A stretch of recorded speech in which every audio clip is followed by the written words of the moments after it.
Hi, I'm Daniel, and if we didn't know already, this video is going to confirm exactly why I didn't quite make the cut as a mechanical engineer many years ago. Let's get stuck in.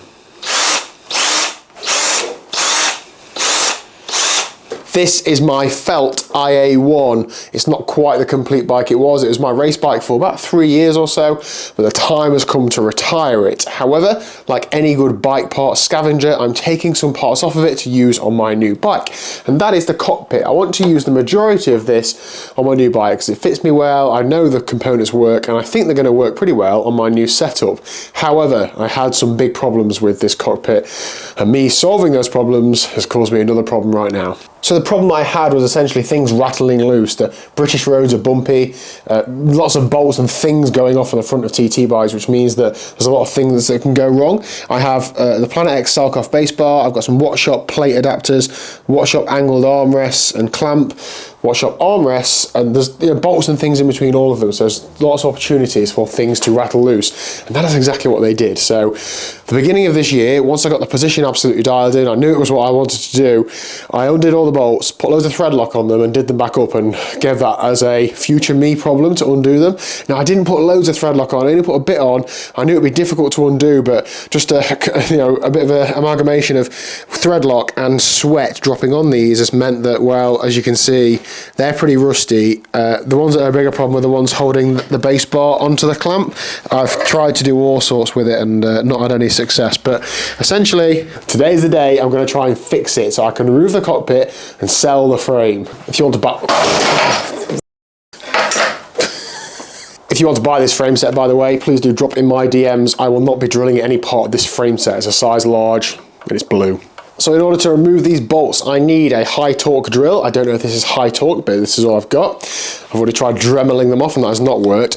And then some essentially bolt and screw extractor kits. Now these work in two ways, which I'll show you in a second, but I essentially just got a range of sizes, hoping that somewhere in there it's going to be the right sizes for me to get those bolts out. Let's get stuck in. Okay, so equipment wise, I've got these bits which essentially drill into the head of the bolt and are essentially going to make it a circle and hopefully use on the head of the bolt where there's a lot of material to then drill in this one, which is an extractor. So you're essentially making like a circle where this can drill into, grip onto, and because you're drilling in an anti-clockwise motion, as that second one bites, it's then going to unwind the bolt. I mean, how I've seen it done on YouTube, basically. So we will see how this goes, won't we? In terms of what size to use, you want to maintain as much material on the top of the bolt head as you can so that the second one's got something to grip onto. It doesn't just snap. I mean, snapping isn't the end of the world. I could drill the bolts out after that, but I'm going to try and get them out in one go. So I've gone for one that's just ever so slightly bigger than the hexagonal hole that's in there, so that shouldn't take much just to round it off. And then that one, and I'll drill down a little bit, and that one should be enough then to bite onto it, is the plan. Best laid plans and all that. When I forget where that is, by the way, it's my pocket.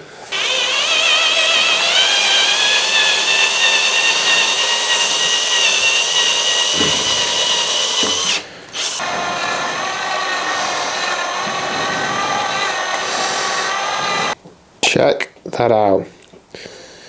Takes a bit of fiddling to get the right sizes, but one down, 3 to go.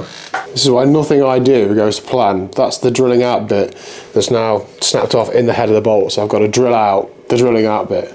Perfect. Another one bites the dust. This is not working. See there, it's just sheared off in the head of there. This should be like super hardened.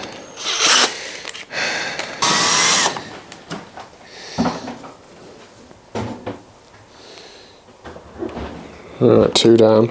Okay, so a quick status report. I mean, 50% success rate is still fairly successful, right? So 2 out, 2 stuck in. The 2 that are stuck in have got like sheared off drill bit ends in the head, so that I'm not going to be able to drill through those. I just tried and I can't. But the bolt heads aren't massive, and there is just a carbon slot in this armrest. I could just cut the carbon and lift the armrest off. I don't want to damage the armrest. I want to damage the bolts so I can reuse the armrest and not worried about them at all. Whereas if I start cutting into carbon like that, it probably affects the integrity of it. So therefore, I'm going to employ the use of a Dremel now.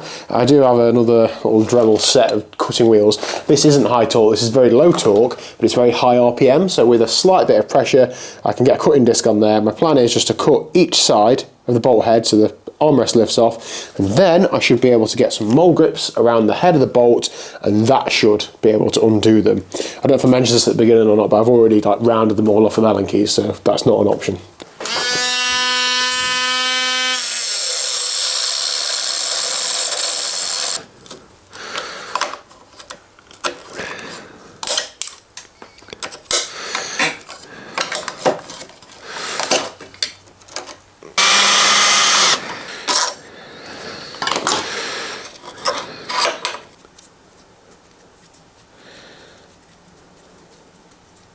Okay, let's have a status update. So I've got the left-hand side off. That was okay. I'm actually really happy with how that's come out because I haven't damaged any threads. The bolts don't matter. I'm going to replace all the bolts, so it doesn't matter what condition they're in. It's just the threads on various things. And in fact, most of it, in fact, all of it, apart from the ones apart from the bolts that screw into the clamp, the pole clamp, all the other bolts are nuts and bolts rather than it being threaded into here anywhere. So when I'm replacing nuts and bolts, it will be completely new, so it's absolutely fine. Now, this is the more challenging side because, as you can probably see from under there, I've had a go underneath there and not been able to get the bolts out, and that's going to cause me a bit more of a challenge. In fact, that top one's been cut off there a bit. So I'm going to do the same thing. I'm going to get the armrest off, take the adjustment angled riser out into bits, and then work my way down to the base bar. But if I get that out, I'm nearly there. Brake lines off, and then I'm ready to strip it down as a frame. Come on.